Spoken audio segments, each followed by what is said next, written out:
Bien, donc cette session est ouverte. Je vais demander à Florence Galzin, la première vice-présidente, de procéder à l'appel. Bonjour à toutes et tous. Donc, Marie-Laure Baudouin. Laurence Vélé a donné pouvoir à Gérard Malbaud. Christophe Bouquet. Thierry Bracmont. Christian Brault. Francis Kamal. Baptiste Chapuis. Grégoire Chapuis. Marie-Agnès Courroy. Aude Denisot. Elle revient. Elle revient. Vincent Devailly. Marianne Dubois. Nelly Dury. Lynne Fleury. Jean-Pierre Gabel. Anne Gabory. Mathieu Gallois. Florence Galzin. Marc Godet. Hervé Gorin. Karine Ribé. Johan Jobé. Nadia Labadi. Isabelle Lançon. Ariel Lévy. Farah Loiseau. Hélène Lorme. Gérard Malbaud. Pauline Martin. Corinne Melsassar. Jacques Messas. Frédéric Néraud. Sophie Pellatte. Hugues Grimbourg. Ludivine Ravelot. Jean-Luc Riglet. Hugues Saury. Vanessa Slimani. Christine Tellier. Dominique Tripet. Philippe Vachet. Jean-Vincent Valliès. Bien, merci. Donc, nous avons largement le quorum. Je vais vous proposer de désigner le secrétaire de séance et je vous propose notre petit dernier, donc Ariel Lévy. Si vous en êtes d'accord, c'est le Benjamin de l'Assemblée, c'est un peu la tradition et non pas un bizutage. Donc Ariel est d'accord évidemment et je pense qu'il n'y a pas de problème à ce niveau-là. Je vous propose d'adopter les procès-verbaux des séances des 31 janvier, de celle du 28 février aussi, séance exceptionnelle, et puis celle du 27 et 28 mars de cette année évidemment. Est-ce qu'il y a des questions et je vous propose d'adopter. Y a-t-il des votes contre? Des abstentions? Il n'y en a pas. Merci. Rapport adopté. Bien, mes chers collègues, nous devons travailler à la résilience de notre collectivité et relever les défis qui se présentent à nous. Ce sont par ces mots que j'avais conclu mon discours d'ouverture le 27 mars dernier dans ce même hémicycle. À l'occasion de la présentation des résultats financiers 2024 qui vous sera proposée, chacune et chacun d'entre vous pourra constater l'accélération de la dégradation de nos ratios, nous positionnant encore un peu plus au pied du mur. Cette situation singulière rattrape petit à petit tous les conseils départementaux. Si l'épargne brute des départements français avait chuté de près de 40% en 2023, elle s'effondre encore un peu plus en 2024, avec une baisse de près de 50%, atteignant un niveau historiquement bas. Après déduction des remboursements de la dette, l'épargne nette disponible pour l'investissement est dès lors quasi inexistante, seulement 147 millions d'euros pour la centaine de départements français. Ce chiffre est alarmant. Cela résulte évidemment de cet effet ciseau dont on a souvent parlé dans cet hémicycle. Il a conduit les départements à massivement emprunter ces dernières années afin de limiter au maximum les impacts, que ce soit sur la qualité des services publics rendus à la population, sur le dynamisme économique ou sur la vitalité de notre tissu associatif. Mais cette protection a un coût que désormais le département du Loiret, comme beaucoup d'autres, n'est plus malheureusement en mesure d'assumer. Cette nouvelle dégradation plonge nos finances à un niveau qui ne garantit plus l'accès au financement bancaire et donc, à terme, ne garantit plus la pérennité de la structure. Rappelons tout de même que dans le Loiret, deux facteurs compliquent encore davantage la situation. Et je vais vous les répéter, ce sont toujours les mêmes, j'ai l'impression, depuis quelques années. Le premier, et c'est paradoxal, c'est que le Loiret a toujours réalisé des efforts de gestion qui le positionnent comme le 5e département le plus vertueux en termes de dépenses de fonctionnement par habitant. Cela rend évidemment d'autant plus difficile la faculté à trouver des marges de manœuvre pour faire des économies. Le deuxième est un niveau de DGF anormalement bas par rapport à la moyenne de la strate du Loiret, à savoir une DGF minorée de 40 millions d'euros par an. Je vous laisse imaginer l'impact. Départements de France estime que près de 85% des départements pourraient se retrouver en impasse budgétaire d'ici fin 2025 si aucune mesure n'est prise. Plusieurs groupes de travail se sont réunis en présence de plusieurs ministres ces dernières semaines, au cours desquels la situation financière des départements a pu être objectivée par les services de Bercy eux-mêmes. Avec Départements de France, depuis plus d'1 an, nous ne cessons d'avertir le gouvernement sur l'urgence à trouver des solutions pérennes, mais pour l'instant, toutes nos interventions et mobilisations sont restées lettres mortes. À tous les niveaux, tout le monde le reconnaît, la dégradation. Tout le monde comprend la situation, mais personne ne propose un début de commencement de solution. Nous sommes évidemment tous conscients que le pays traverse un épisode financier particulièrement complexe, un moment charnière historique où de nombreuses priorités doivent être reposées et où les domaines d'intervention de la puissance publique doivent être requestionnés. Comment pourrait-on réellement imaginer la disparition des départements?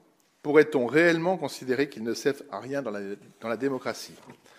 À titre d'exemple, pour le Loiret, j'aimerais rappeler un certain nombre de réalisations initiées dans le cadre de notre projet de mandat depuis 2021.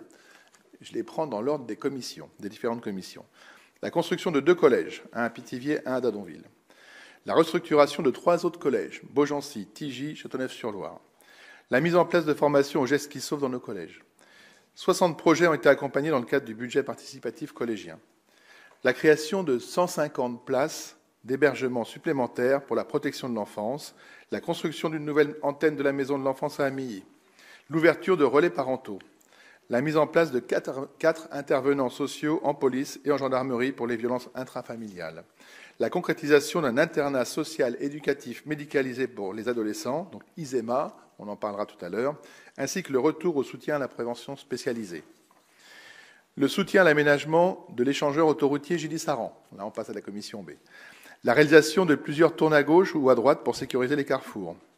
La création d'un schéma départemental des mobilités avec l'élaboration d'une aire multimodale, multiservice à Châteauneuf-sur-Loire. L'ouverture de la déviation de Jargeau et du pont Val-de-Loire. L'inauguration de la véloroute du canal d'Orléans dans le cadre du projet touristique Le Loiret au fil de l'eau. Le déploiement de la fibre à toutes les communes, hors métropole et Montargis, sans contrepartie financière auprès des intercommunalités. Pour le SDIS, la construction de 5 centres de secours et la restructuration en cours du centre de secours d'Orléans. La souscription de 10 millions d'euros par le département au titre participatif chez le GEM Loiret afin de soutenir sa politique en faveur de la rénovation de l'habitat. La restructuration de 6 EHPAD, 5 sont en cours. La création de la carte des aidants, on est dans la commission C. L'accueil de la flamme olympique et l'animation du réseau Terre de Jeux en 2024. La création d'une SEM en énergie renouvelable. La mise en place d'un fonds d'aide en faveur de la préservation de la ressource en eau. Nous passons à la commission de Jean-Luc. La restauration d'écluses sur le canal et la formalisation d'un plan efficace de gestion du risque inondation. La création d'un dispositif d'accompagnement renforcé des bénéficiaires du RSA dans un rapprochement actif avec France Travail. Là, nous sommes dans la commission de Anne. La transformation des politiques sociales visant à améliorer la proximité des équipes pluridisciplinaires. La création d'un guichet unique pour les professionnels de santé, ainsi qu'une unité mobile de soins et la mobilisation de plus de 2 millions d'euros inscrits au budget 2025 pour soutenir la démographie médicale. Nous sommes dans la commission de Laurence. La construction des nouvelles archives départementales. La création de la saison départementale en Seine pour soutenir le patrimoine, la culture et le patrimoine, etc., etc. Je pourrais en citer encore d'autres. Évidemment, cette liste est loin d'être exhaustive, mais je souhaiterais rappeler toutes ces actions du quotidien que le département réalise pour améliorer la vie des Loiretains et notamment des plus fragiles. De 2021 à 2025, le département aura ainsi investi plus de 910 millions d'euros dans ses projets en maîtrise d'ouvrage, comme les projets des communes et intercommunalités qui financent, eux, des écoles, des gymnases, des centres médicaux, etc. Mais voilà, mes chers collègues, ça c'était avant. Car à dire vrai, on sent bien que le pouvoir parisien, qui accusait déjà les collectivités d'être la cause du déficit excessif de la nation, nous incite fortement à nous recentrer uniquement et strictement sur nos compétences obligatoires. Dans la réalité, la mise en œuvre est particulièrement compliquée. Les résultats seraient par exemple les suivants. Exit les parcours citoyens et le budget participatif collégien, alors même que le pays est traumatisé de découvrir l'état du mal-être psychique de sa jeunesse. Exit le plan Loiret bien vieillir et les dispositifs d'accompagnement à domicile, à un moment où on constate une accélération du vieillissement de la population. Exit les actions pour un meilleur accès à la santé. Ce n'est pas comme si le Loiret n'était pas l'un des derniers départements en termes de démographie médicale et que notre récente enquête démontrait que 83% des répondants avaient déjà renoncé à se faire soigner. Mais aussi existe le soutien aux associations culturelles, aux associations sportives et aux associations d'insertion. Existe aussi toute notre mobilisation du département en faveur des territoires. Comme les autres présidents de conseils départementaux, j'attends désormais les annonces du Premier ministre sur les grands axes du projet de loi de finances 2026 qui devrait intervenir, théoriquement, vers le 14 juillet. J'avoue qu'en tant que décideur public local, je ne pensais pas avoir un jour à faire face à une situation aussi difficile. Nous ne pourrons pas nous défausser. Nous participerons à l'effort de réduction des dépenses publiques.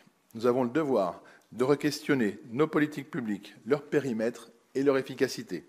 Nous pourrons parfois mieux rationaliser nos actions ou les fluidifier.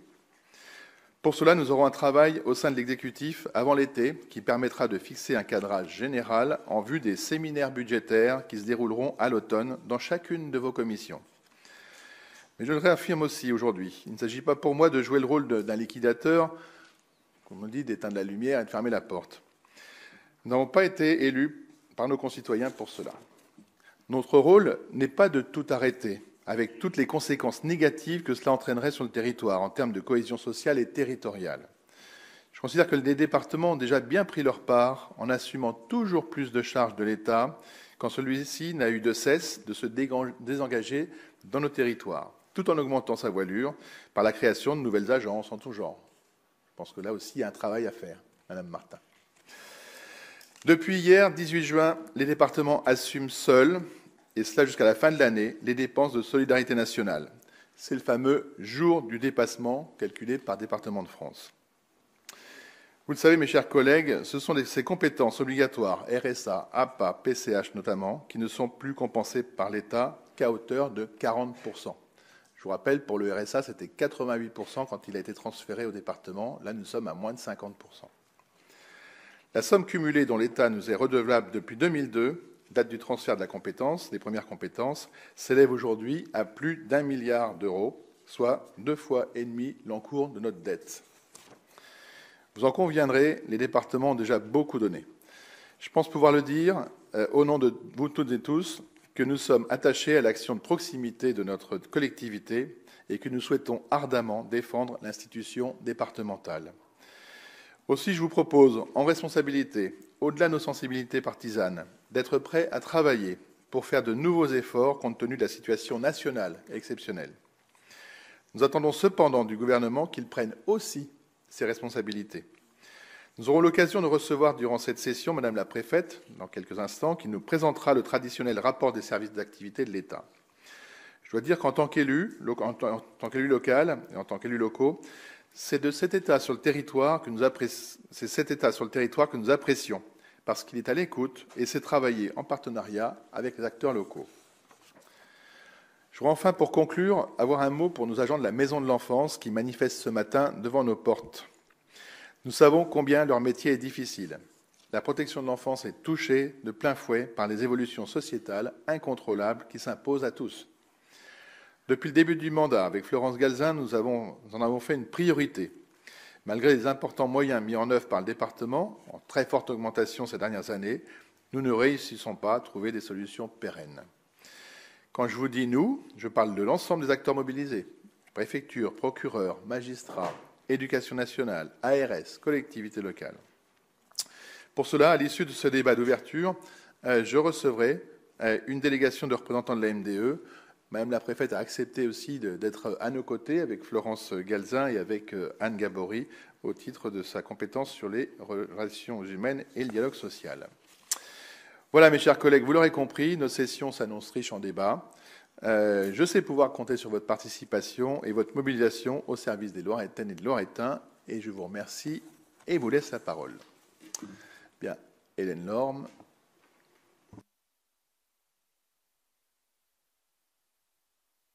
Galzin et Hugues Rimbourg. Merci, Monsieur le Président. Donc, comme vous le mentionnez, au regard de l'actualité nationale et locale et en considérant l'ordre du jour de notre session qui inclut le bilan de notre mission d'information et d'évaluation, le sujet au cœur de nos discussions est, comme souvent, la protection de l'enfance. Je dis comme souvent car, bien que des efforts notables aient été faits par le département, efforts qui ont été salués auprès des années de désengagement, la situation demeure plus que critique. L'actualité locale est marquée par le mouvement de grève, comme vous le venez de rappeler, de la Maison de l'Enfance. Les conditions d'accueil des jeunes qui nous sont confiées ne sont pas à la hauteur de notre responsabilité. Nous ne pouvons plus parler de mise à l'abri et nous apportons de nouveau notre soutien aux agents de la Maison de l'Enfance, car nous avons toutes et tous conscience de leur engagement.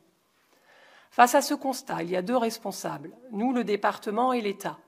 Comment interpellons-nous l'État pour dénoncer ces manquements qui obèrent l'avenir de ces jeunes et même très jeunes? Pourriez-vous nous éclairer davantage sur les échanges que le département entretient avec l'État et ses représentants afin que, enfin, le sujet de la protection de l'enfance passe à une vitesse supérieure? Une commission d'enquête de l'Assemblée nationale sur les manquements des politiques publiques de protection de l'enfance a rendu un rapport très intéressant, évoquant un système qui craque de toutes parts, dénonçant une gouvernance défaillante, faute d'implication de l'État. De nombreuses recommandations ont été faites, certaines d'ailleurs dans la lignée du travail de notre mission, qui avait été effectuée en interne. Nous aborderons ce sujet avec Madame la préfète, et nous espérons que le projet de loi annoncé pour l'automne par Madame la ministre Catherine Vautrin sera ambitieux et ne se limitera pas à des mesures superficielles, mais inclura une refonte profonde de la protection de l'enfance. L'État se doit de renforcer considérablement les moyens humains et financiers de cette politique et rénover sa gouvernance. Il doit aussi renforcer les moyens de la justice et assurer l'exécution rapide des décisions. Cela fait partie des recommandations de la mission de l'Assemblée nationale. État et départements doivent avancer main dans la main en dialoguant avec les professionnels du secteur, mais avancer à marche forcée parce que chaque minute compte pour permettre à chacun des jeunes qui nous sont confiés d'avoir réellement un avenir serein. Dans le Loiret, un autre mouvement de grève retient l'attention, celui des salariés du DAPAD de Fleury-les-Aubrais, relevant de la Fondation Val-de-Loire.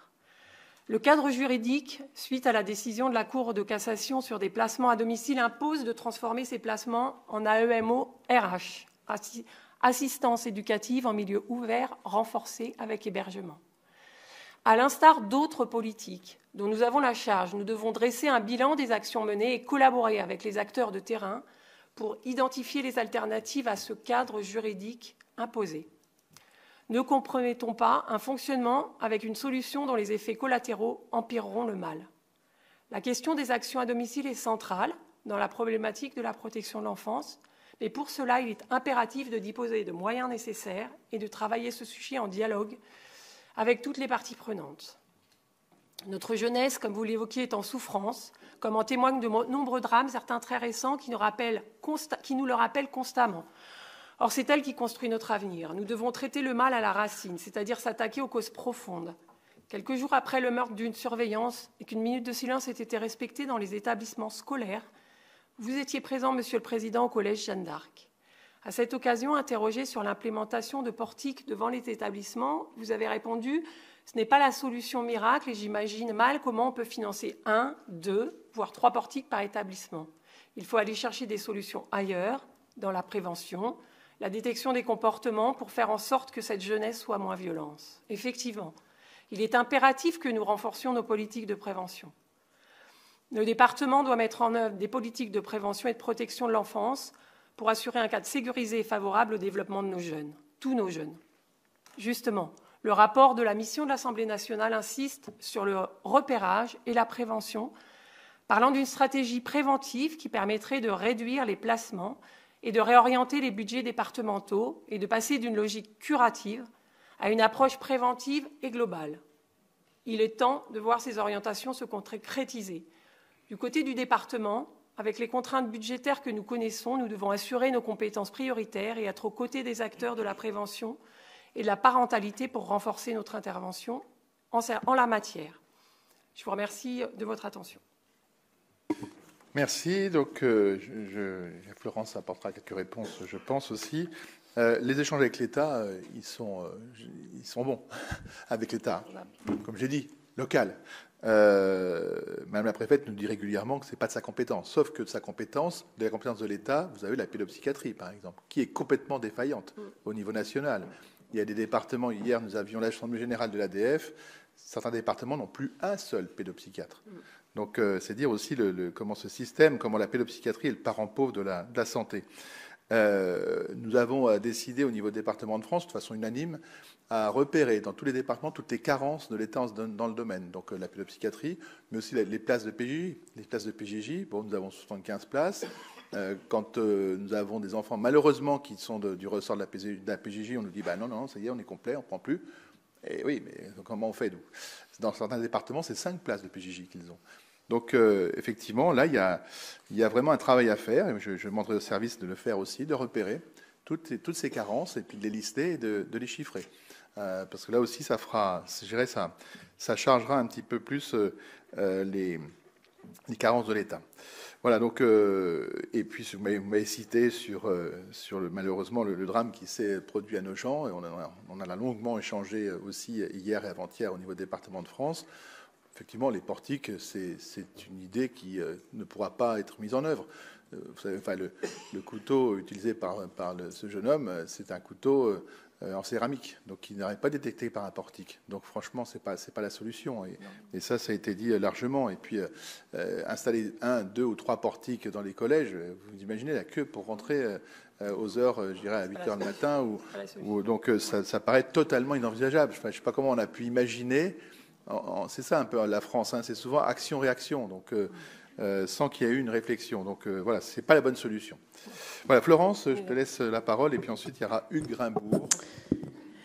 Juste donc pour vous donner quelques éléments d'information, notamment sur ce que Hélène a évoqué et sur ce qui nous a beaucoup préoccupé ces dernières semaines sur la transformation du DAPAD en AEMO-R. Donc je reviens pas sur les acronymes puisque on l'a déjà évoqué. Juste quand même en préambule, vous donner quelques dates. Vous rappelez que la décision de la Cour de cassation ne date que d'octobre 2024 et qui a prononcé l'arrêt du DAPAD. Et donc très vite, on s'est avec, bien sûr, en concertation avec les magistrats, on s'est emparé du sujet. Et on avait même anticipé, puisque je rappelle qu'on avait fait un appel à projet en 2024, en anticipation de cette décision, appel à projet qui malheureusement a été infructueux. Je cite cet appel à projet pour vous donner 2 chiffres que vous garderez à l'esprit pour tout à l'heure. Dans le cadre de cet appel à projet, on a 2 prestataires qui ont répondu, à savoir l'ADAIFI et le CDSEA. Gardez les chiffres. L'ADAIFI, au moment de cet appel à projet, avait proposé un prix mesure à 16,40 € et l'autre association à 15 €. Gardez ces chiffres parce qu'on y reviendra tout à l'heure. Et donc, suite à ces décisions, dès février 2025, on a rencontré les magistrats, les présidents des tribunaux judiciaires, les représentants des magistrats, la présidente de la Cour d'appel, pour déjà voir avec les magistrats comment on pouvait dimensionner, notamment géographiquement, l'AEMO-R. Et tu parlais de dialogue tout à l'heure, Hélène, dès le 3 mars, on a entamé les discussions avec nos partenaires et les associations. Donc on a déjà eu 4 réunions de concertation avec les associations, le 3 mars, le 21 mars, le 5 mai et le 10 juin. Donc on ne peut pas reprocher au département de ne pas avoir été réactif et de ne pas avoir commencé les négociations avec nos partenaires très rapidement. Donc voilà pour le préambule. Vous dire aujourd'hui, alors effectivement, il y a des mouvements sociaux, vous l'avez rappelé, notamment des salariés de la Fondation Val-de-Loire, parce que c'est eux qui avaient le plus de mesures sur le DAPAD. Bon, et vous avez tous vu initialement que le prix de journée qui était, le prix mesure qui était proposé par le département, c'était 17 €. Ces 17 € ne viennent pas de nulle part. Hein. Je vous ai rappelé les 2 propositions des appels à projets précédents. Donc, ils avaient été basés notamment sur ces prix. Pour éviter toute ambiguïté, il n'est pas dans les projets du département d'essayer de gagner de l'argent sur la transformation du DAPAD en AEMO. Clairement, le budget alloué au DAPAD va être, avec ce que je vais vous expliquer après, redispatché sur les dispositifs AEMO et les prix de journée, ce qu'on va évoquer tout à l'heure. Donc, ce qui consisterait à dire que le département peut essayer de gagner de l'argent sur la transformation des dispositifs, c'est pas le cas, et s'il faut qu'on le démontre avec des chiffres, on le fera. Donc, sur les propositions que l'on peut annoncer, sur le prix mesure, initialement, il était donc à 17 €. On a retravaillé avec les services sur ce sujet. Je les remercie d'ailleurs de leur réactivité parce qu'on a travaillé de la semaine dernière là-dessus. Ils ont été très réactifs et je les remercie. Et donc, on va proposer, on recevra avec le président les organisations syndicales demain, de faire évoluer ce prix de 17 € à 20 € mesure. Donc, on est déjà largement au-dessus de ce que nous avaient proposé les associations. Et parallèlement, ce que l'on va proposer, c'est la création de 2 MEX avec nos partenaires, qui seraient des MEX de 6 places spécialisées, si on peut les appeler comme ça. La première en 2026, qui accueillerait des enfants ou des jeunes qui présentent des difficultés dans leur comportement et dans leur déviance sexuelle, on va l'appeler comme ça. Et en 2027, plutôt une MEX qui serait dédiée à des phénomènes prostitutionnels pour accueillir des jeunes qui potentiellement pourraient rentrer dans des réseaux ou sont rentrés dans des réseaux et qu'on accueillerait en retour. Et troisième proposition qui va concerner plus précisément les associations. On avait, nous, déjà des mesures d'AED qui étaient faites par nos services. Celles-là, on les conservera. Et comme Hélène l'évoquait, on est bien conscient qu'il faut que probablement on aille plus vers de la prévention. Et donc, on va proposer à nos partenaires de prendre en charge environ 150 mesures, mais ne prenez pas, des mesures complémentaires sur de l'AED qu'on confierait à nos partenaires pour faire un dispositif mixte, à savoir AEMO, MEX complémentaire et AED complémentaire pour venir en prévention au domicile dans les familles. Donc voilà ce que je pouvais répondre. Hélène, notamment sur ton intervention. Merci Florence. Florence travaille vraiment d'arrache-pied avec les services. Moi, ils m'ont fait ces propositions il y a très peu de temps, il y a quelques jours. Alors ça n'est pas passé encore en commission, j'en suis désolé, mais on le fait en toute transparence avec vous pour dire l'état de nos réflexions et l'état de ce que l'on proposera. Donc voilà, alors, évidemment après vous ferez comme vous voulez, bon, c'est pour la communication, mais nous en tout cas ce sera le sujet de base qui nous servira aux discussions que nous aurons demain après-midi avec les organisations syndicales de la Fondation Val-de-Loire. Nous sommes descendus les voir tout à l'heure pour leur expliquer qu'on le recevrait demain et qu'on aurait des propositions concrètes à leur faire. Donc voilà, et je pense que l'impact aussi de ce qu'on propose sera aussi positif pour la maison départementale de l'enfance, la MDE, puisqu'on va essayer aussi de décharger de la MDE des cas les plus difficiles. Tout ça, ça se met en place, c'est lourd, c'est compliqué. Il n'y a pas d'inertie, mais il y a de la longue procédure administrative, ce qu'on déplore toujours un peu en France. Mais en tout cas, voilà, ce sont des pistes que nous allons avancer. Et bien sûr, il est évidemment hors de question de réduire le budget de la protection de l'enfance. Ça, vous en doutez bien. Donc j'avais Hugues Rimbourg. Merci, Monsieur le Président. Vous avez l'habitude, Monsieur le Président, de présenter la situation du département à la lumière des décisions qui nous sont imposées par l'État. Vous avez fait valoir à de nombreuses reprises les transferts de charges qui ne s'accompagnent pas d'une compensation financière correspondante ou encore le faible niveau de DGF par habitant dont nous bénéficions. Cette insuffisance de nos recettes reflète l'état général des recettes des collectivités territoriales et de l'État qui ne réussissent pas à couvrir l'ensemble des besoins. Bien sûr, on peut toujours prétendre que des économies sont possibles, que des gisements de ressources existent sans augmenter les prélèvements, mais on constate à l'épreuve de cet exercice qu'il est bien difficile de diminuer significativement les dépenses sans dégrader notre action. En revanche, une proposition de loi visant à mettre en place une taxation plancher pour les contribuables ayant une fortune dépassant les 100 millions d'euros, dite taxe Zuckman, a été examinée au Sénat le 12 juin dernier. Malgré ses promesses de plus grande justice fiscale et son intérêt évident pour diminuer le déficit budgétaire, cette proposition a été malheureusement rejetée par la majorité de la droite et du centre à la Chambre haute. L'essentiel de nos missions concerne la solidarité, et à ce titre, la taxe Zuckman a le grand mérite de contribuer, elle aussi, au rééquilibrage de la richesse, dans un contexte où les inégalités de revenus et encore plus de patrimoine ne font que croître d'année en année.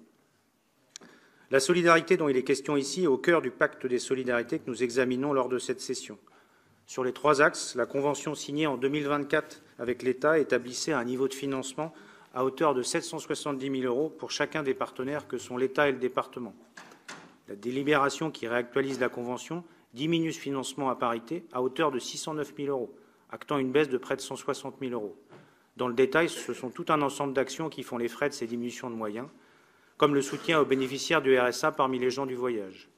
Il nous semble au contraire indispensable de maintenir, sans les diminuer, les budgets dédiés aux actions de lutte contre la pauvreté et les inégalités contenues dans ce pacte.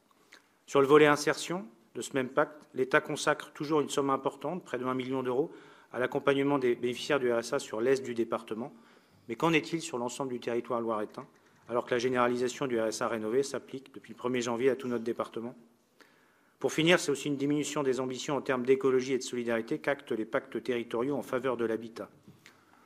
Comme nous l'avons déjà relevé lors des sessions précédentes, le département a renoncé à contribuer au financement sur son propre budget des rénovations énergétiques, pour ne conserver que les travaux en faveur de l'adaptation.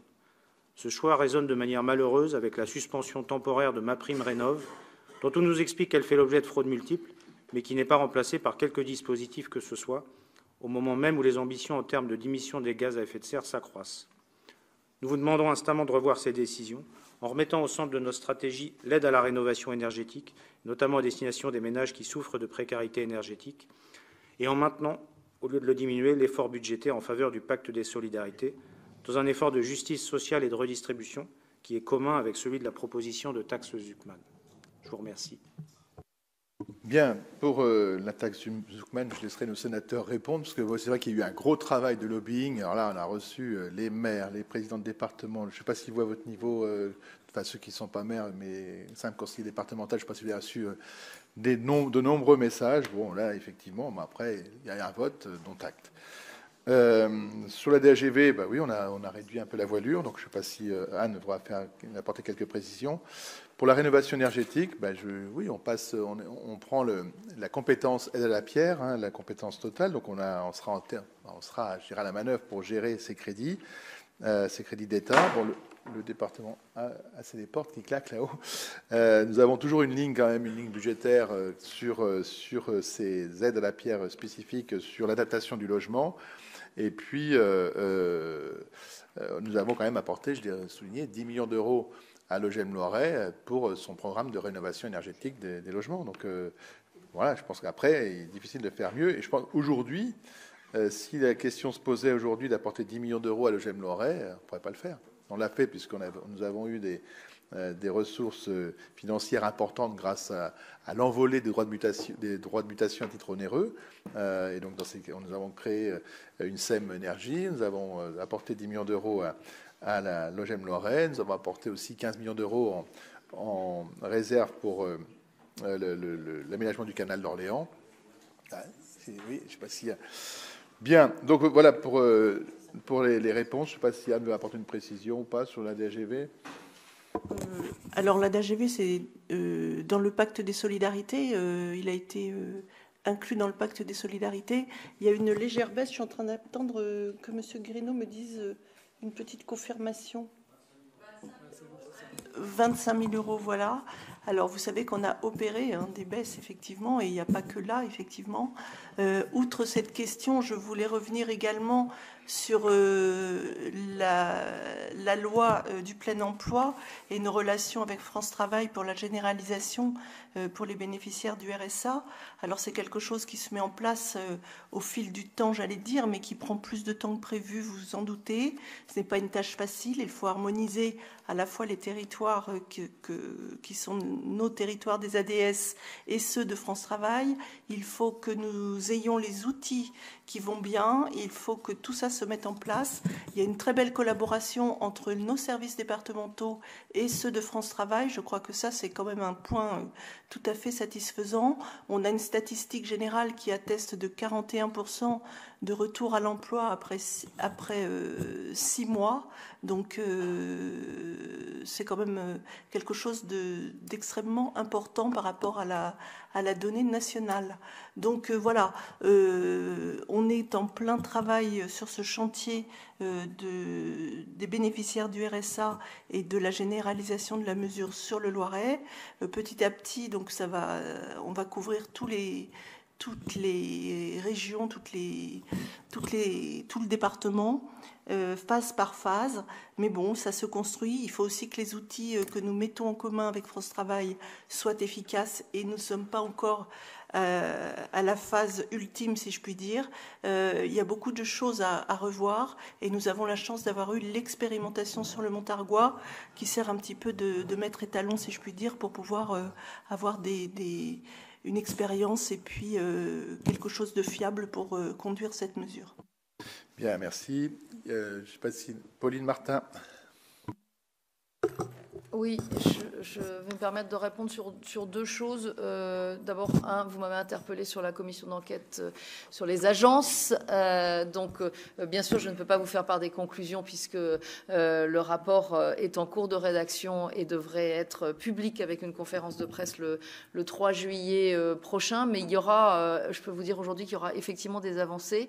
Alors moins que je ne l'espérais, mais en tout cas, voilà, c'est un petit pas dans la démarche. Ce qu'on peut regretter, c'est que malgré les commissions d'enquête, malgré les questionnements d'un certain nombre de personnes, je constate à en lire la presse aujourd'hui que l'État veut, alors que nous avons un établissement foncier local, voilà, l'État veut en créer un étatique sur à peu près le même périmètre. Donc visiblement, les messages n'ont pas été intégrés sur les opérateurs de l'État.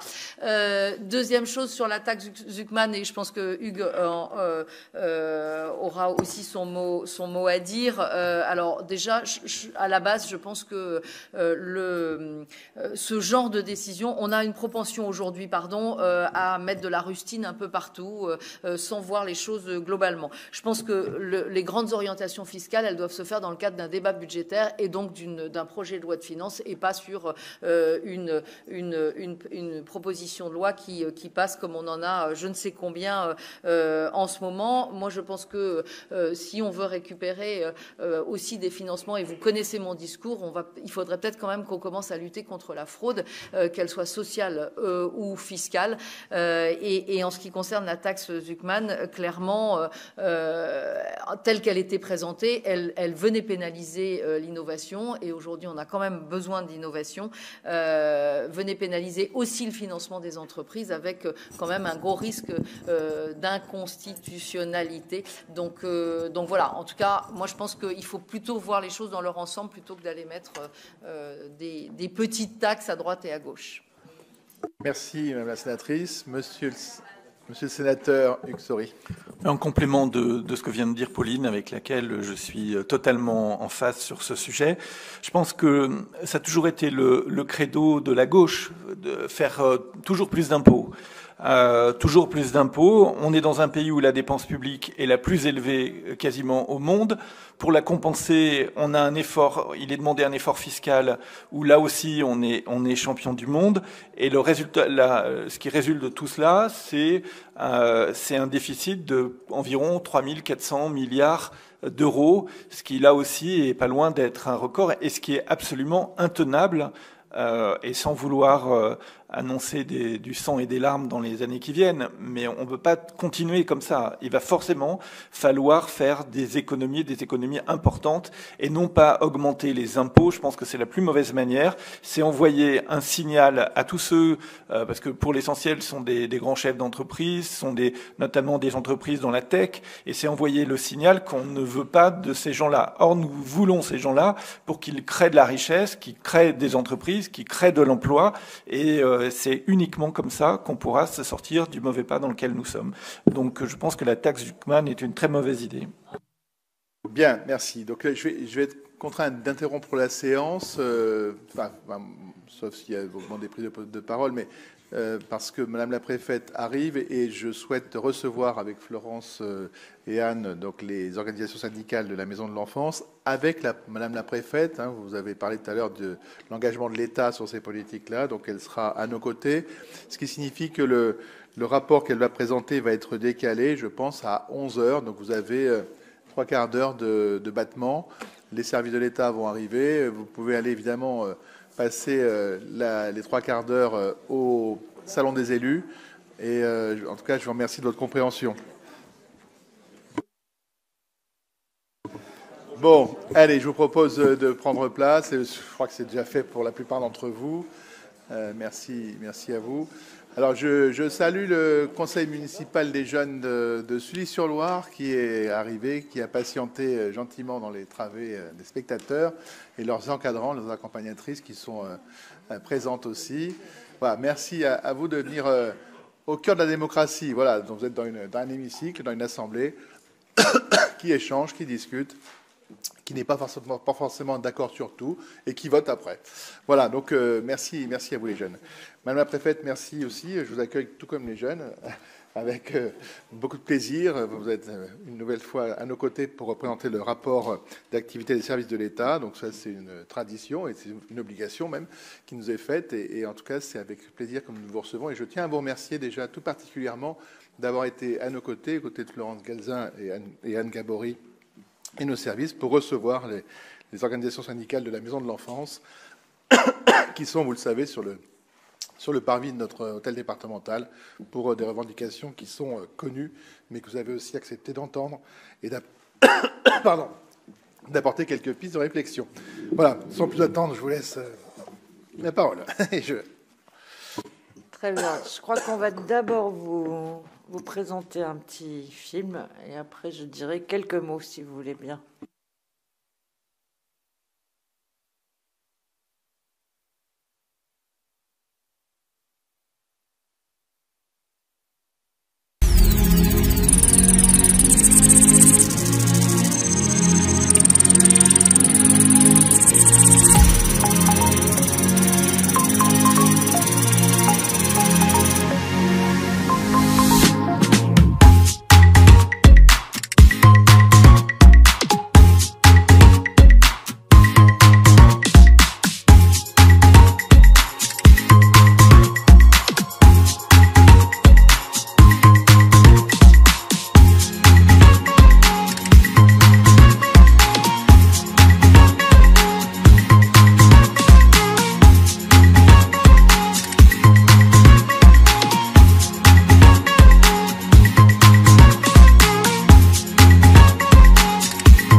L'année 2024 a été marquée par les Jeux Olympiques et Paralympiques de Paris. Grâce à une mobilisation unique de tous les acteurs, publics, associatifs et privés, un grand plan d'animation territoriale a pu voir le jour. L'accent a été mis sur l'insertion par le sport, avec 52 emplois sportifs qui ont été créés, dont 17 emplois socio-sportifs à destination de nos quartiers. 5 journées du Stade vers l'emploi ont également été organisées. Elles ont rassemblé 600 demandeurs d'emploi et 150 entreprises.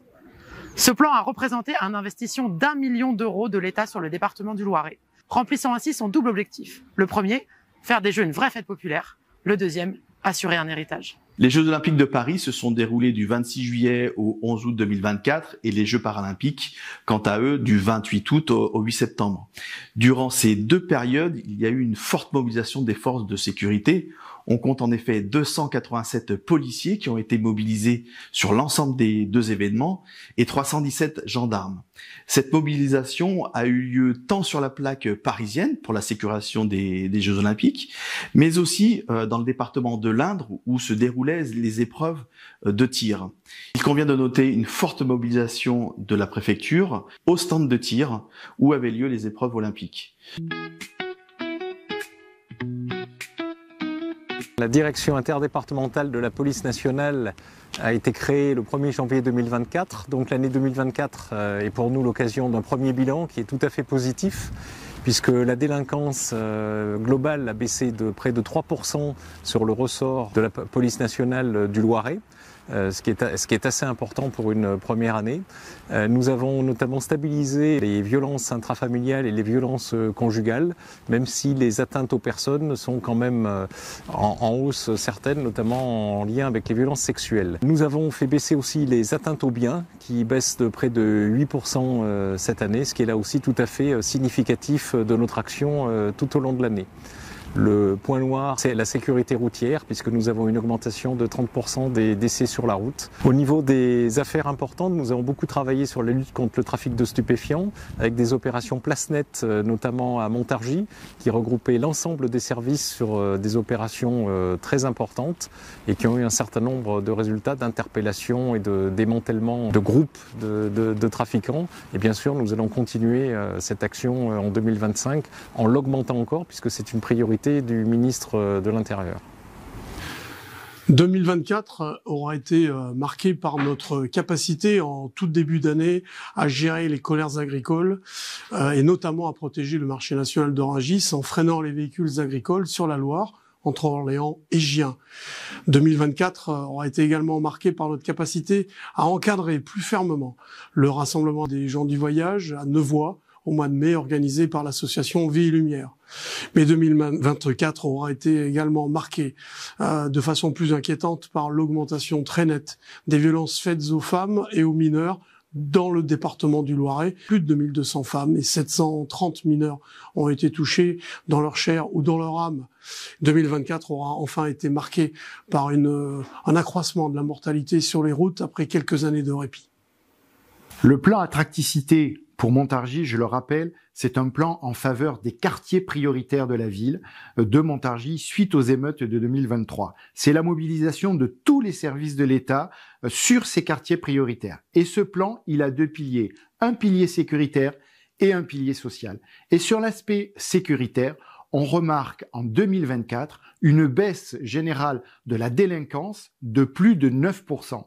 Donc ça veut dire que la mobilisation des services de police, les actions qui ont été menées tout au long de l'année à travers la présence policière plus sur le terrain, des opérations place nette, ont fait en sorte que ce pilier, ce premier axe du plan attracticité porte ses fruits avec cette baisse de plus de 9% de la délinquance.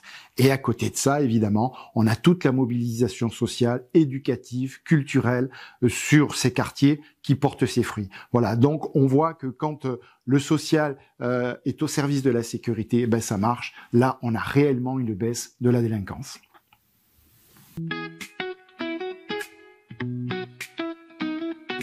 En matière de gestion de crise, l'ensemble des préfectures en France organisent des exercices de sécurité civile pour travailler sur la coordination interservices. En 2024, la préfecture du Loiret a notamment conduit 2 exercices majeurs. Un premier exercice sur le site Comet lié à une menace terroriste avec plus de 400 participants et un travail important de terrain avec les forces de sécurité intérieure et les forces de sécurité civile. Et en fin d'année 2024, un exercice majeur sur la préparation à une inondation de la Loire qui a duré 1 semaine et qui a mobilisé plus d'une centaine de services et collectivités sur cette thématique.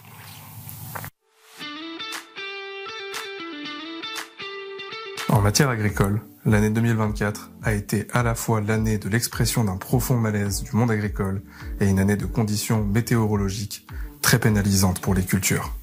Dans ce contexte, l'État local s'est pleinement mobilisé pour répondre aux attentes et atténuer les conséquences d'une mauvaise année culturelle. Il a mis en œuvre des dérogations réglementaires et a déployé des dispositifs d'aide exceptionnels. Il a par ailleurs été au rendez-vous des versements des acomptes, des aides de la PAC, dès la mi-octobre, pour soutenir les trésoreries fragilisées. L'État a également réaffirmé le principe du contrôle unique dans les exploitations pour répondre aux attentes en matière de simplification liées au mouvement agricole. En 2024, l'État a signé avec les collectivités locales de nouveaux contrats de ville. Ces contrats fixent les priorités d'action jusqu'à la fin de la décennie pour les quartiers prioritaires du Loiret. Ces contrats dits Engagement Quartier 2030 sont assortis d'objectifs précis qui visent à orienter l'action publique vers l'amélioration concrète de la vie des citoyens. Et ce, dans 5 domaines. Éducation, emploi, sécurité, cadre de vie et services publics. En 2024, ce sont près de 300 actions qui ont été soutenues dans ces divers domaines. Dans l'agglomération montargoise, le plan Attracticité a poursuivi sa montée en puissance, avec des résultats concrets en matière de sécurité et de développement social. L'État est mobilisé pour faciliter l'accès aux soins partout sur le territoire loiretain. Financement des maisons et centres de santé avec plus de 1,8 million d'euros investis en 2024, qui ont permis la création de 11 structures, soutien à la e-santé avec le lancement d'un appel à manifestation d'intérêt pour aider les territoires de santé dans leur utilisation du numérique, au bénéfice des usagers, et appui à la coopération territoriale entre médecins et paramédicaux. En 2024, la préfecture du Loiret a poursuivi son engagement en termes d'aménagement du territoire à travers 3 dispositifs. D'abord, le dispositif Action Cœur de Ville qui bénéficie à 3 villes, Pithiviers, Montargis et Gien, ce qui a permis évidemment de renforcer la restructuration du centre-ville de ces communes. Ensuite, le dispositif qui se poursuit également est celui de Petites Villes de demain. 15 communes de notre département en bénéficient, ce qui permet notamment, avec l'accompagnement de la NCT, de permettre le développement d'opérations de réhabilitation du logement, entre autres. Enfin, n'oublions pas un nouveau dispositif 2024 qui s'est mis en place nationalement, qui s'appelle Village d'avenir et qui, à travers l'action de notre chef de projet Camille Bachet, permet d'accompagner en ingénierie des communes sélectionnées pour un des projets structurants qu'elles ont et qui permet donc de les aider à arriver au bout de ce projet en termes d'aide à l'ingénierie et au financement. 16 communes de notre département en bénéficient.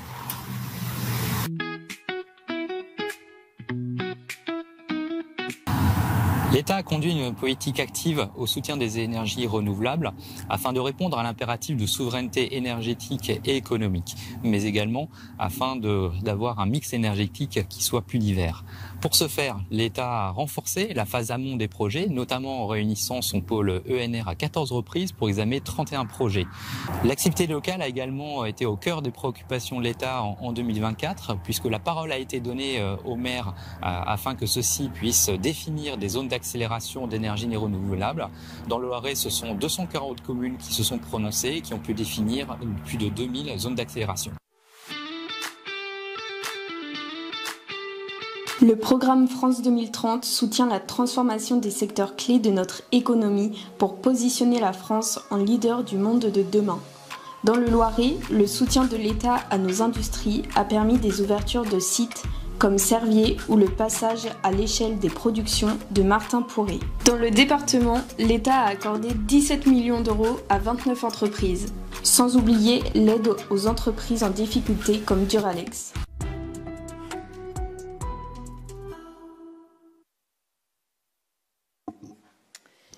Bien, voilà. Je vais dire quelques mots si vous me permettez. Je salue Madame la sénatrice, Monsieur le sénateur. Je ne sais pas si les députés sont là, mais je les salue au cas où. Je ne les aurais pas vus. Je vous salue, Monsieur le Président du Conseil départemental, cher Marc Godet. Je salue l'ensemble des conseillers départementaux. Je salue les sous-préfets, le général Guisset. Je salue Monsieur le directeur interdépartemental de la police nationale, Monsieur le contrôleur général des sapeurs-pompiers, Monsieur le directeur régional adjoint des finances publiques, et je salue tous les chefs de service, directeurs, directrices, que je remercie pour leur présence, et je vous salue, vous, le public, et notamment le conseil des jeunes. Merci de nous accueillir de m'accueillir avec toute l'équipe de l'État pour la présentation du rapport d'activité 2024 des services de l'État dans le Loiret.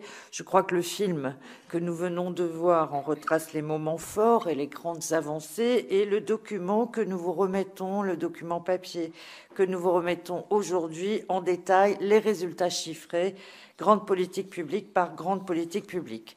Aussi, vous me permettrez de ne pas énumérer ici devant vous la longue addition des faits et des chiffres qui signent l'action de l'État dans le Loiret. Permettez-moi plutôt de concentrer mon propos sur le sens de notre action commune. Car au fond, quelles sont les missions du département du Loiret aux destinées desquelles vous présidez?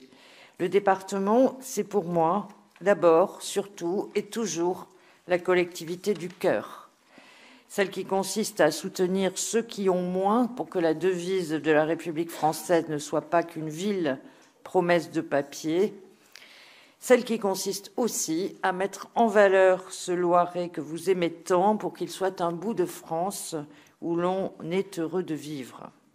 Oui, votre mission, c'est de soutenir, on vient de le voir avec Monsieur le Président et Madame Galzin, c'est de soutenir, et Madame Gabory, pardon, les enfants de l'ASE, que la justice vous confie parce que leur cadre familial et éducatif est défaillant, les bénéficiaires du RSA, qu'il faut ramener vers l'emploi parce qu'on n'a rien inventé de mieux que le travail pour trouver sa place dans la société des hommes, les personnes en situation de handicap qu'il faut accompagner parce que la vie a entamé leur pleine autonomie, les personnes âgées qu'il faut entourer parce que, après avoir tant donné au pays, l'épuisement du corps et de l'esprit les ont fragilisés.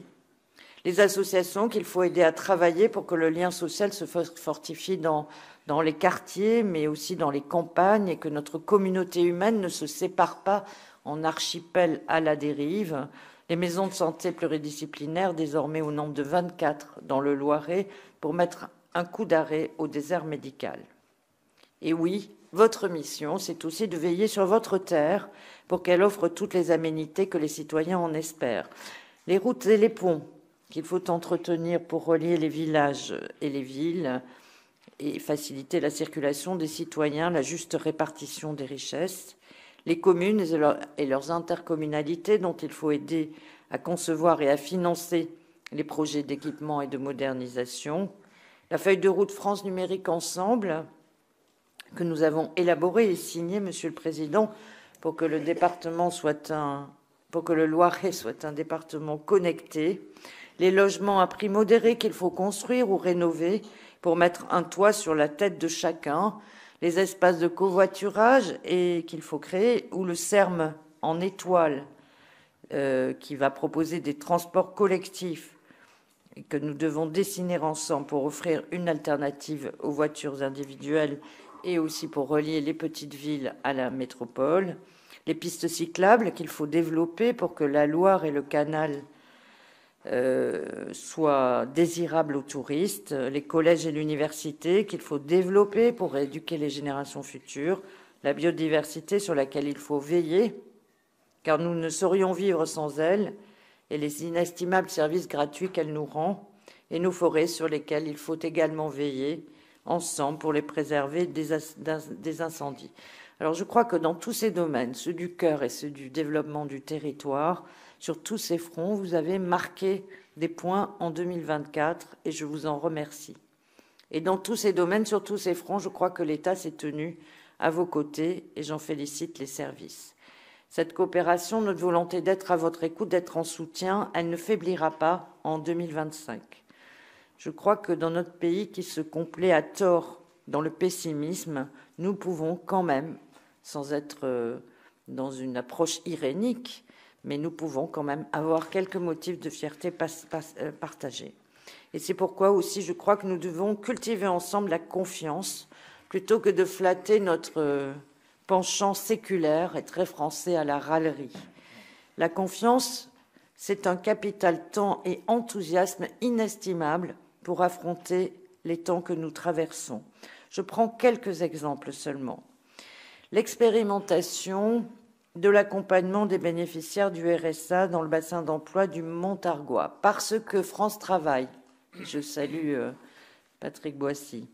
Parce que France Travail et vos services, Monsieur le Président, ont su tisser des liens de confiance, nos résultats placent le Loiret dans les premiers de la classe France.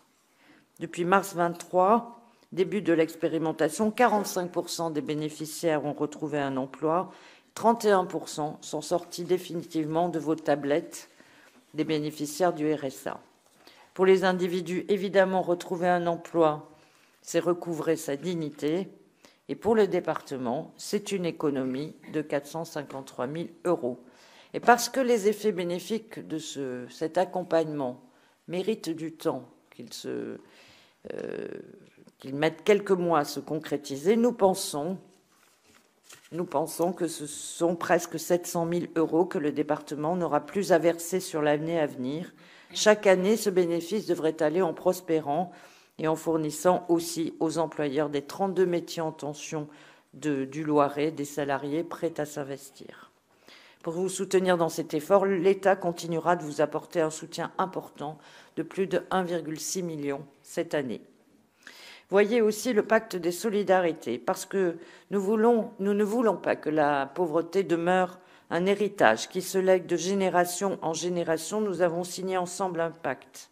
En 2024, nous y avons consacré 770 000 € pour prévenir les expulsions locatives, aider à la mobilité solidaire, favoriser une alimentation saine dans les cantines ou encore développer la prévention spécialisée.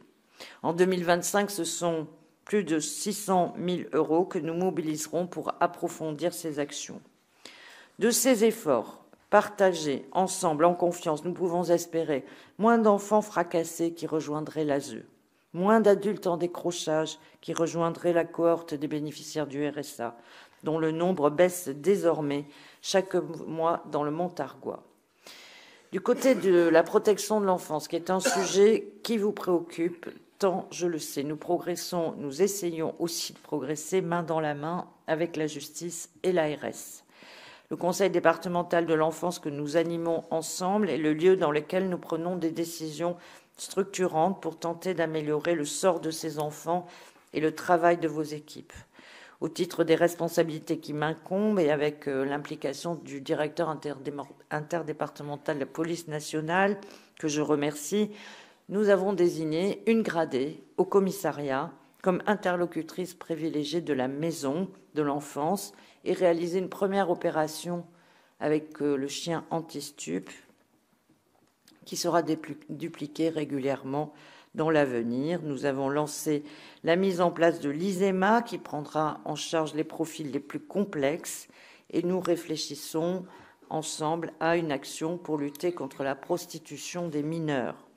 Aujourd'hui, pour relayer et prolonger les efforts de vos équipes, je viens vous proposer que l'État accueille les jeunes adolescents de vos maisons de l'ASE dans nos programmes sportifs et que par la pratique du sport, de ses règles, de ses valeurs, nos éducateurs sociosportifs contribuent à leur insertion.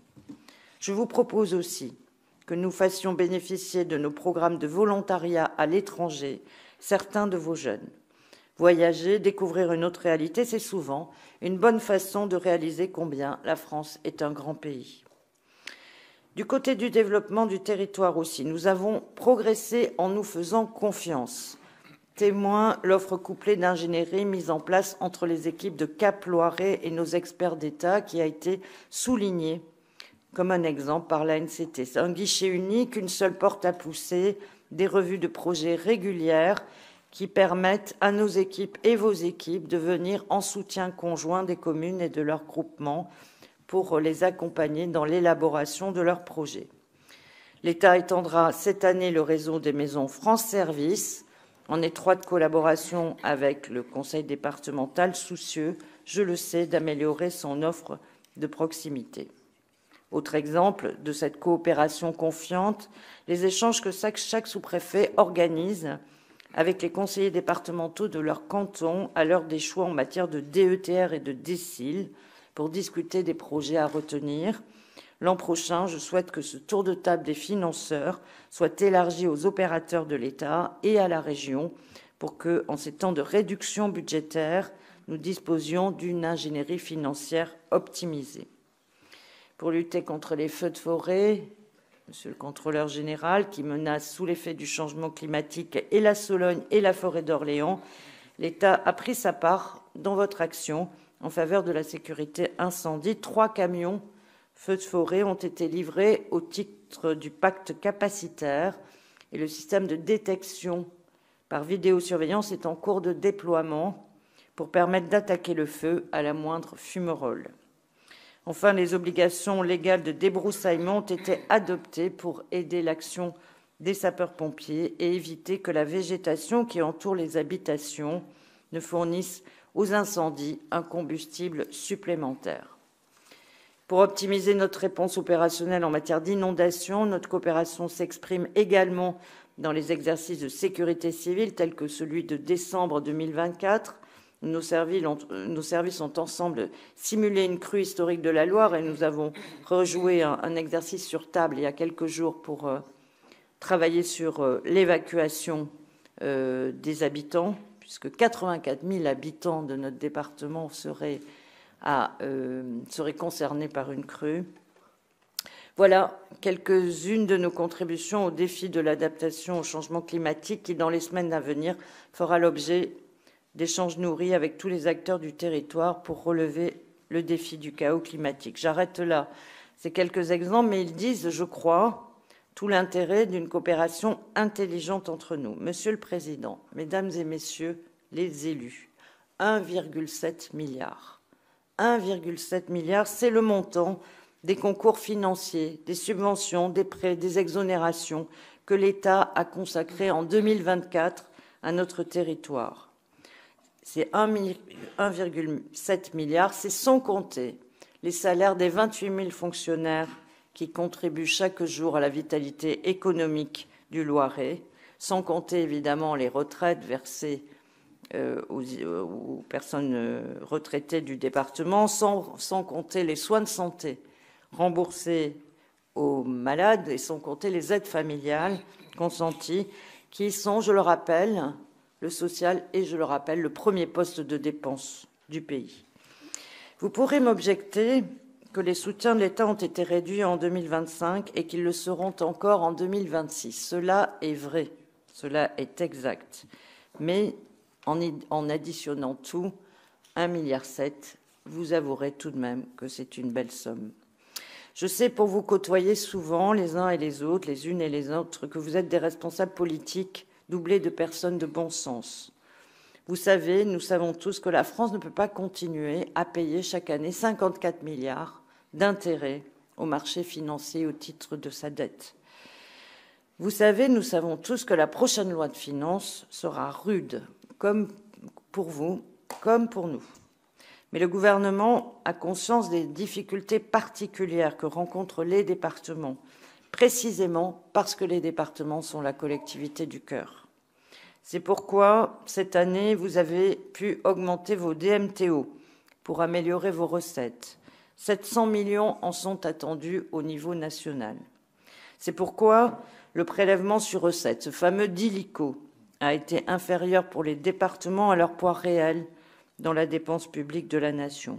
C'est pourquoi, dans la conférence des territoires animée par les ministres Rebsamen, Lombard et de Montchalin, les départements sont consultés dans le cadre d'un groupe de travail qui leur est dédié. Faut-il créer un fonds d'urgence? Quelles dépenses peut-on maîtriser? Comment améliorer les recettes? Quelles péréquations imaginer? Quelles simplifications sont indispensables? Quelle mutualisation pour faire des économies? Quelles actions différer ou supprimer au regard de vos missions?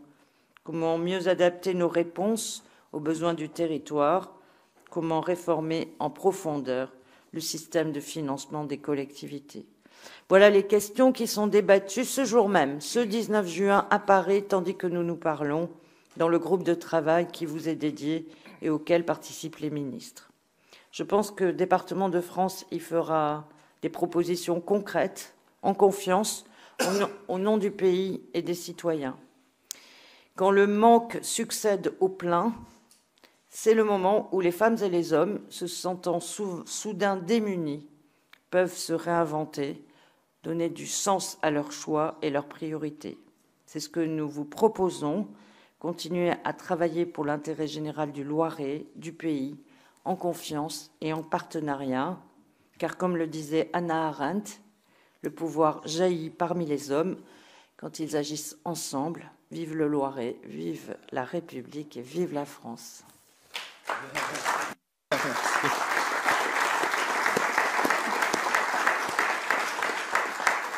Bien, merci, c'est un véritable discours que vous avez fait là, et merci pour le petit film qui a été projeté, qui est très parlant et qui illustre bien l'action de services de l'État sur le territoire. Merci à toutes les directions que j'ai pas remercié tout à l'heure, évidemment, dans tous les domaines de l'État. Merci à vous d'être présents à nos côtés. Alors, effectivement, il y a des réflexions en cours. Nous étions en Assemblée générale de département de France hier, et on attend beaucoup de ces réunions bilatérales entre départements de France et ministres. J'espère que on a quelques solutions, évidemment, mais on ne sait pas si elles seront acceptées. Quelques solutions qui pourraient passer par de la fiscalité. Alors là, c'est encore plus compliqué, parce que là, on sait bien qu'il y a parfois une hostilité à l'égard de la fiscalité. Merci pour les propos que vous avez tenus à notre égard. Hein, et la confiance, effectivement, elle est réciproque. Je l'ai dit dans mon discours tout à l'heure. C'est vrai qu'on est un peu râleur parfois, mais vous l'avez dit aussi, les élus peuvent être râleurs. Nous sommes, je le suis aussi, souvent râleurs après Bercy. Une espèce de, voilà, on a une fixette un peu sur Bercy qui peut-être ne voit pas exactement ce qui se passe sur le territoire, et c'est souvent à ces décisions un peu parisiennes et un peu verticales que l'on s'oppose. Et sinon, évidemment, les relations avec tous vos services sur le territoire sont excellentes, et c'est comme ça qu'on avance le mieux. Et vous l'avez souligné, toutes les aides qui sont apportées, toutes les actions portées par vos services sur le territoire, elles portent leurs fruits. Et donc ça, on tient évidemment à vous remercier.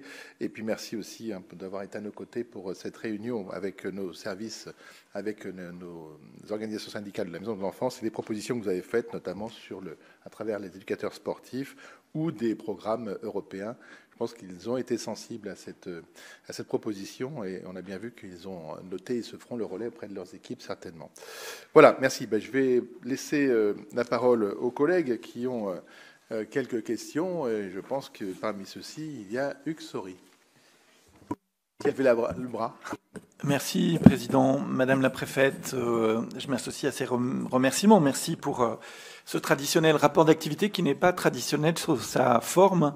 Et donc, merci à vous de l'avoir rendu plus digeste qu'il n'a été parfois il y a longtemps dans le passé.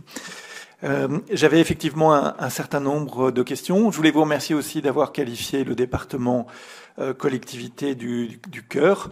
Nous aimerions avoir le cœur sur la main, mais nous avons plutôt le cœur gros, et voire parfois nous sommes même un peu écœurés, parce que évidemment nous avons un manque de moyens.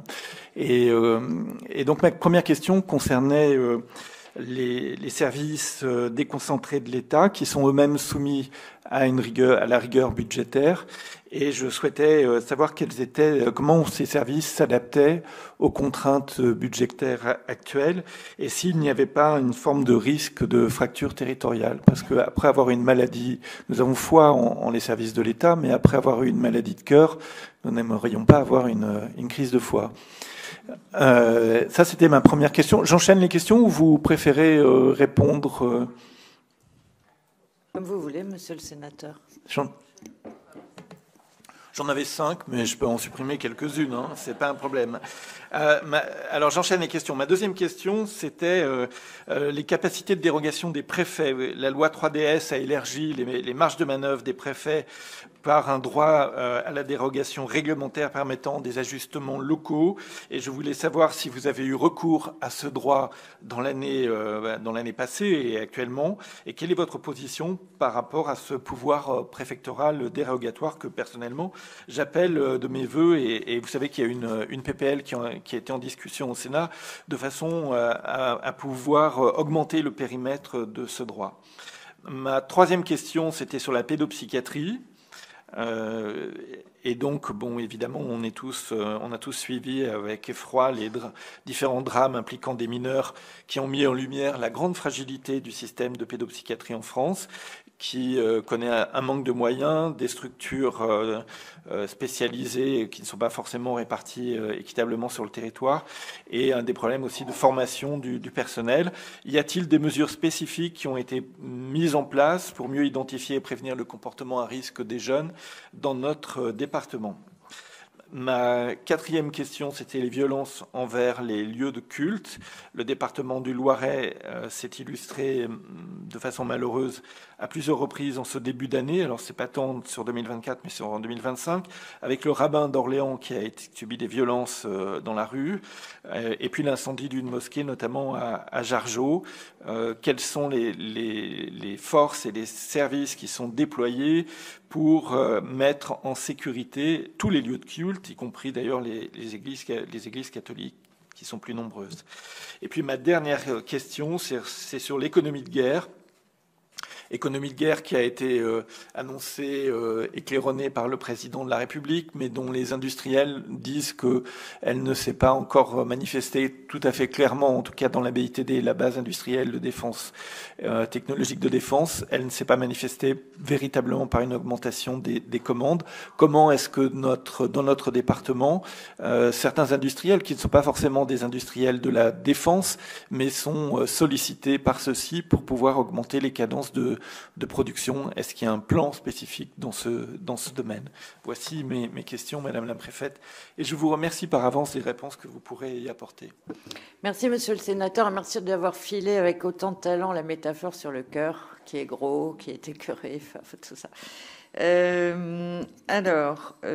Sur la baisse des moyens et le risque de fracture. La baisse des moyens, elle est continue. Donc, avec Stéphane Blanchet qui dirige tous les services de soutien de tous les services de l'État, ou presque. Par exemple, on remplace pas les voitures. Je vais écrire à tous les agents pour leur dire qu'ils éteignent leur ordinateur tous les soirs parce que ça fait moins de consommation électrique. Donc, en fait, je fais pas de 14 juillet. Voilà. Donc, on fait comme on peut. Voilà. Après, les effectifs départementaux de l'administration territoriale de l'État au niveau départemental, c'est 70 000 agents, c'est-à-dire autant que la mairie de Paris, pour toute la France. Enfin, l'administration territoriale de l'État du niveau départemental de la France entière n'est pas plus mieux armée que les effectifs de Madame Hidalgo. Donc, effectivement, c'est difficile. Mais on a des gens quand même assez mobilisés, assez motivés. Et pour autant, ils baissent un peu nos effectifs, mais pas considérablement. En revanche, côté police et gendarmerie, il y a eu des créations de postes, vous le savez, avec la LOPMI, même si on n'en a jamais assez, puisque ici, on est aussi affecté par le manque d'attractivité, et quand les gens partent, on a du mal à les remplacer, mais néanmoins, il y a eu des renforts, et on espère des renforts notamment d'enquêteurs cette année. Je le dis aussi à tous les élus que vous êtes, les élus de proximité. Sachez qu'on va organiser un concours régional de recrutement de policiers adjoints au 2e semestre. Parlez-en autour de vous, on a besoin de beaucoup de candidats pour choisir les meilleurs. Si on n'a pas assez de candidats, on aura des choix. Voilà. Et là-dessus, on peut recruter autant qu'on veut. Voilà. Et puis, on a eu quelques renforts avec les chefs de projet, petites villes d'avenir, etc.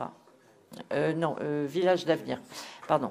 Voilà. Après, moi, je crois beaucoup aux maisons France Service. Je trouve que c'est une vraie réussite. Les gens, ils ont besoin d'avoir un être humain en face d'eux. Ils en ont ras-le-bol de faire le 1, faire le 2, faire l'étoile et de recommencer. Donc, les maisons France Service, je pense que c'est quelque chose sur lequel il faut qu'on investisse et qu'on continue d'investir pour enrichir le bouquet. Vous savez qu'on en a 23 aujourd'hui, que là, on vient d'en proposer 4 de plus à Paris, qui peut-être seront 3 de plus finalement, parce que voilà, qu'on a 140 000 démarches qui ont été accompagnées en 2024, c'est un record, et que le taux de finalisation des démarches au premier passage, il a progressé. Il était de 82% en 2022, ce taux de finalisation. Il est maintenant de 91%. et le taux de satisfaction s'élève à 96,9%.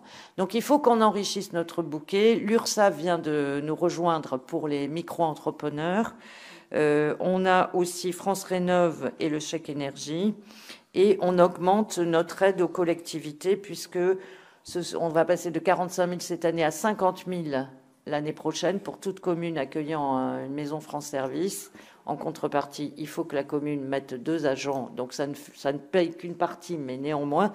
Et dans les communes qui sont lieux de maisons France Service et qui sont en zone de revitalisation, on met 10 000 euros de plus, c'est-à-dire on met 60 au lieu de 50.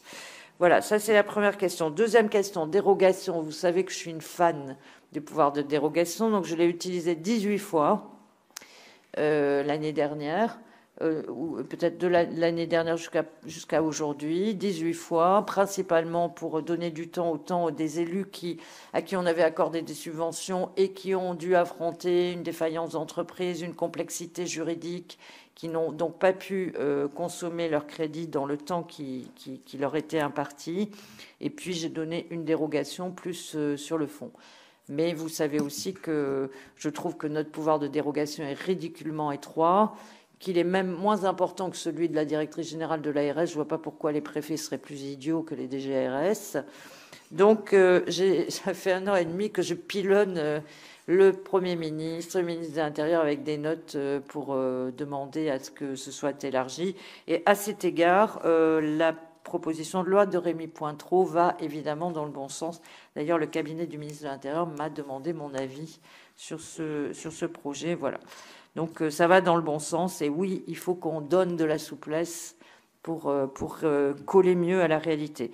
Pédopsychiatrie, je vais peut-être laisser notre directrice de l'ARS, Catherine Fayet, vous répondre. Je voudrais juste dire que, et peut-être notre directrice des services académiques par intérim souhaitera aussi dire quelque chose sur l'aspect psy à l'école. Moi, ce que je veux dire, c'est que on en a parlé tout à l'heure, parce que l'ASE en est le témoin malheureux. On a une société de plus en plus violente parce que je pense qu'on a des enfants plus jeunes et plus violents parce qu'ils sont plus mal, parce que les enfants sont notre miroir d'adultes. Je pense qu'ils nous tendent un miroir où on doit se regarder. Un parent angoissé fait un enfant angoissé. Un parent violent fait un enfant violent. Un parent qui ne respecte pas la règle, la loi, il fait un enfant. Voilà. Et donc, moi, je pense qu'il faut qu'on investisse beaucoup sur les 1000 premiers jours pour accompagner les parents. C'est un métier difficile. Il y a des parents qui, je pense, des jeunes parents qui, je pense, en toute bonne foi, mettent leur gamin de 2 ans devant un écran en pensant qu'il va bien apprendre. Alors, il faut qu'on leur dise que c'est mieux qu'ils lisent une histoire. Mais voilà, je laisse Catherine Fayet répondre techniquement sur l'aspect pédopsychiatrique. Oui, sur le sujet de la prévention, les jeunes et sur ce sujet-là, alors, on intervient quand même en prévention, en santé mentale, beaucoup. L'ARS finance un certain nombre de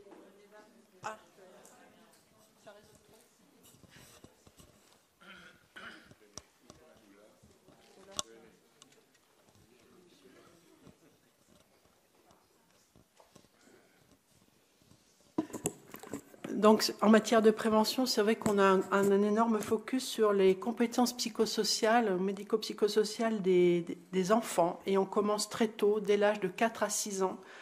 Donc, ce sont des programmes de prévention qui sont développés dans les écoles et dans les collèges. Alors, on vise beaucoup les très jeunes et les collégiens, avec des associations qui sont spécifiquement, avec des personnels spécifiquement formés pour cela. Et notamment dans des quartiers prioritaires politiques de la ville. Par exemple, on a des formations psychosociales, enfin des actions qui permettent d'appréhender la gestion de ses émotions, la gestion du stress, la communication, la confiance en soi pour des élèves de 6e. Même sur la lutte contre les addictions, dès des enfants de 4 à 6 ans, on peut faire des interventions en matière de compétences psychosociales dans les écoles. Donc c'est le cas avec des associations que vous connaissez sans doute, l'APLEAT, ACEP, Espace, et également une association qui s'appelle Teranga, sur ces publics-là. Donc l'ARS finance des programmes de développement de ces compétences psychosociales avec des associations qui sont labellisées pour et qui interviennent auprès de ces jeunes. Espace aussi sensibilise les jeunes, par exemple, au danger du protoxyde d'azote, plutôt sur l'est du département à Montargis et à Gien. Alors, on a aussi d'autres acteurs, on a les associations, mais on a aussi le PSM Georges Daumaison, qui a un programme qu'on appelle d'éducation thérapeutique, qui s'appelle Étape, par rapport à l'addiction aux écrans et psychotraumatisme, pour accompagner les jeunes en souffrance notamment. Donc là, on a des professionnels qui savent cliniquement faire un point de situation sur les personnes et puis qui savent suivre ces situations. On a aussi des sujets sur la prévention du suicide avec des formations qui sont proposées aux professionnels du Loiret avec des modules spécifiques là-dessus, notamment avec une association qui s'appelle Vie 37, mais le PSM est aussi impliqué dans ces sujets.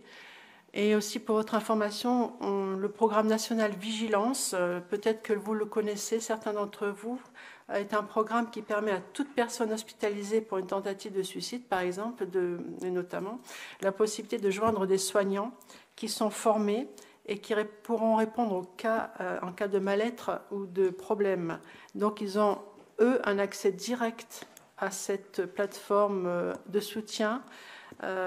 Et au bout de 6 mois, ces personnes sont rappelées pour une évaluation téléphonique détaillée de leur situation et de leur santé mentale.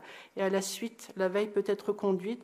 Santé publique France a démontré que le suivi des personnes qui étaient dans cette situation de souffrance et de fragilité avec ce programme permettait de réduire de près de 40% les réitérations suicidaires, par exemple.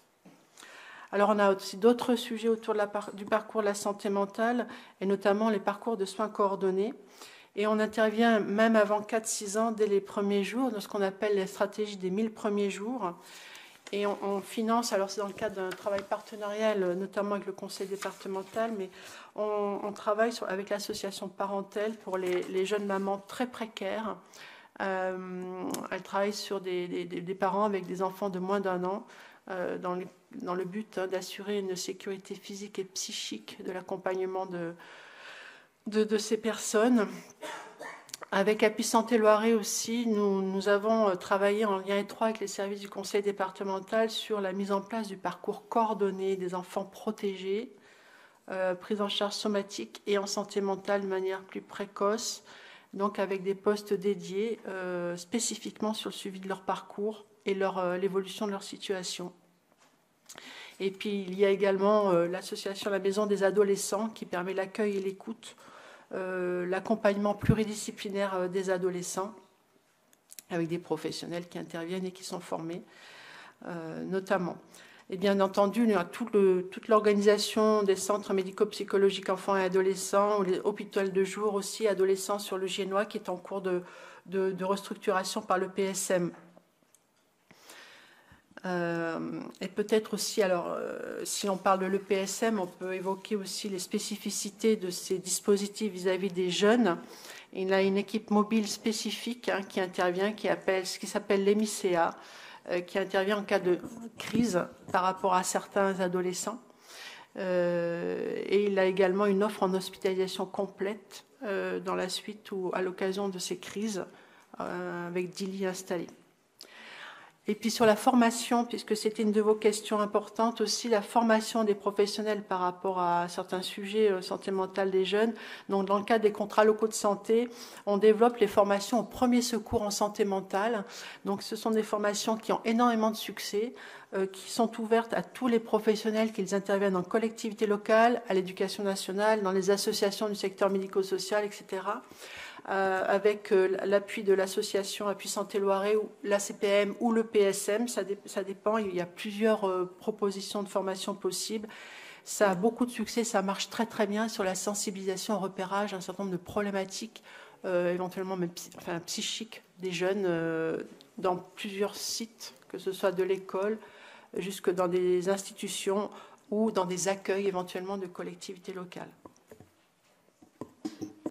Merci. Sur les cultes, oui, vous avez évoqué à la fois l'agression du rabbin, les stickers anti-musulmans, enfin tout ça est est une atmosphère extrêmement pénible. Alors, je le dis, mais évidemment, le directeur de la police pourra et le général pourront compléter à leur guise. Mais donc, la police, et c'est très consommateur d'effectifs. La police est en statique devant la cathédrale pour les grands offices et fait des patrouilles devant les principaux lieux de culte. Nous sommes en statique devant les synagogues.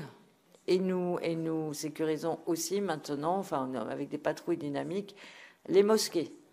Et ça, dans tout le département. Alors, donc ça, c'est très consommateur. Je vous parle même pas du foot, où maintenant, pour chaque rencontre, on a les droguises, là, des anencéphales crétins. Non, mais il faut qu'on soit là pour protéger, pour faire qu'ils viennent, parce qu'ils viennent au stade, pas du tout pour voir le match, mais pour se battre. Et donc, ça nous consomme aussi plein de force le samedi soir, alors même que les policiers seraient mieux dans l'espace public. J'ai répondu à votre question. D'accord. Et sur l'économie de guerre, alors bon, je sais que je parle à un spécialiste, donc je le dis avec la voix qui tremble. Mais non, mais ce que me dit le cabinet de notre ministre des Armées, c'est qu'en vérité, la loi de programmation militaire, elle a donné une dynamique sur les commandes. Qu'après, quand les industriels de la défense, là je parle des industriels de la défense de premier rang, les gros, et si je mets de côté MBDA qui est très soutenu par l'export, mais quand les autres disent on n'a pas de commande ferme et donc on s'y met pas, le ministre y répond il y a une loi de programmation, elle nous engage, mais moi je suis tenu par l'annualité budgétaire, je ne peux pas vous signer aujourd'hui un bon de commande pour quelque chose que vous me livrerez dans 2 ans. Enfin, bon, bref. Donc, il y a ce premier sujet. Deuxième sujet, on a des entreprises qui sont très techniques dans notre région, qui travaillent beaucoup pour l'aéronautique, pour l'automobile surtout, et qui vont très mal et qui se disent mon savoir-faire peut intéresser les industries de défense. Sauf que d'abord, pour devenir un des sous-traitants, il y a tous les processus d'agrément. Tout ça ne se fait pas d'un claquement de doigts. En tous les cas, il y a une labellisation qui est en place, comme vous le savez, par la DGA pour faciliter l'intégration de certaines solutions industrielles dans le process, dans les chaînes d'approvisionnement. Il y a un point de contact unique créé par la DGA qui est capable de traiter les appels des entreprises qui s'adressent à lui. Alors après, ils me disent qu'ils répondent en 2 jours. Ça, je ne l'ai pas vérifié. Nous avons un attaché de défense dans la région qui s'appelle Monsieur Peter, qui est chargé notamment de veiller sur tous les sous-traitants de rang critique, parce que si on a un sous-traitant qui se casse la figure, peut-être que MBDA il pourra plus sortir ses canons ou bon voilà. Il y a un accélérateur de la défense mis au point par la BPI. Je vous ai amené la plaquette, mais j'imagine que vous la connaissez, qui permet donc de sélectionner des entreprises qui vont être formées pendant 1 an pour passer le cut des agréments et des labellisations. On a le gros enjeu des compétences, parce que s'ils doivent produire plus et créer des chaînes de production supplémentaires, s'ils n'ont personne à mettre derrière les chaînes, on aura un problème. Donc là, on s'est porté région, État, éducation nationale et un consortium d'entreprises de la région.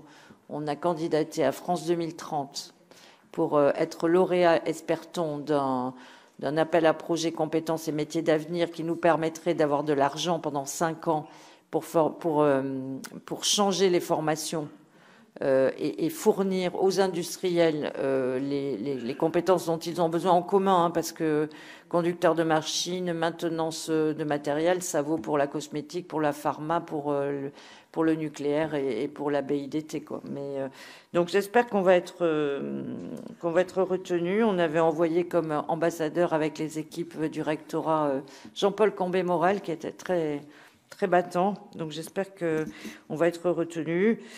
On s'est beaucoup bougé en tous les cas pour ça. Monsieur Peter, il essaie de repérer les sous-traitants de rang 2 et 4 pour essayer d'enrichir la base.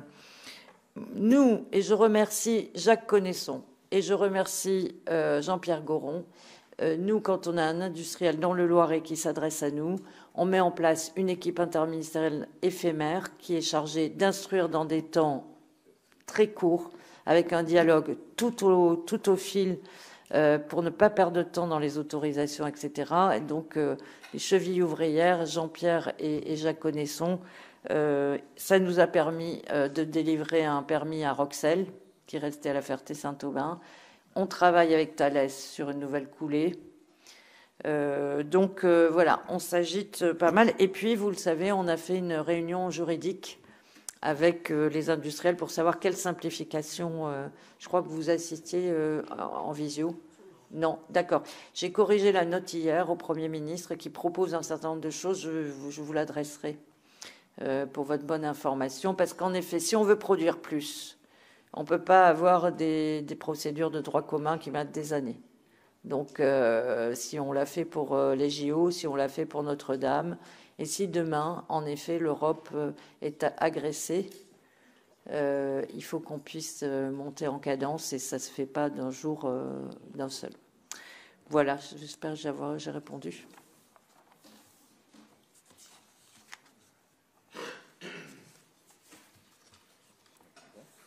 Il n'y a pas d'autres questions. Si, il y avait une question d'Hélène Norme.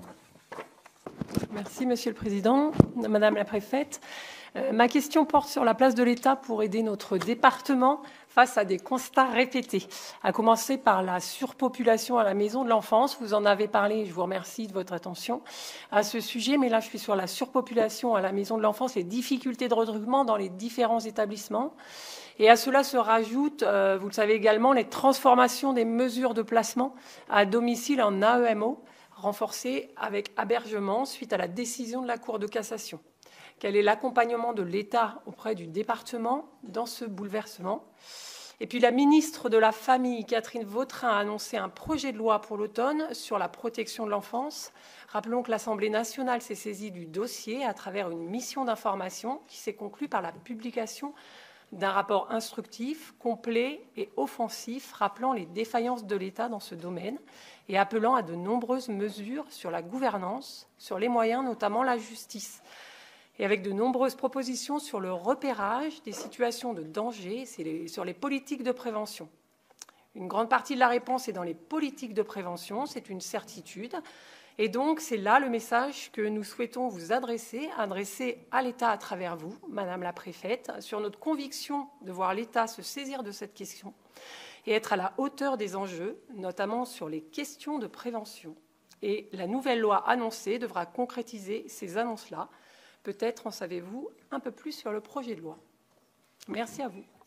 Merci, Madame. Alors, d'abord, on partage le fait que la situation est très compliquée.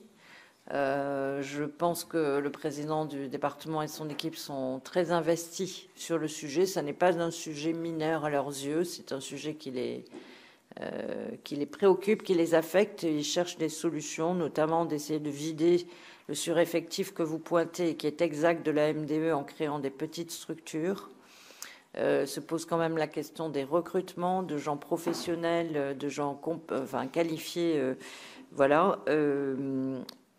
Le fait que les moyens ne soient pas... Alors, pour gérer l'aide sociale à l'enfance, que les moyens ne soient pas suffisants, je pense que le constat, il concerne tous les départements, même si ici, il n'y a pas beaucoup de mineurs non accompagnés, mais néanmoins, le juge décide qu'il faut des parents, qu'il faut un cadre éducatif à des enfants dont les parents sont défaillants, et c'est la mission et la compétence de par la loi, et depuis 1982, je pense, depuis les premières lois de décentralisation des départements.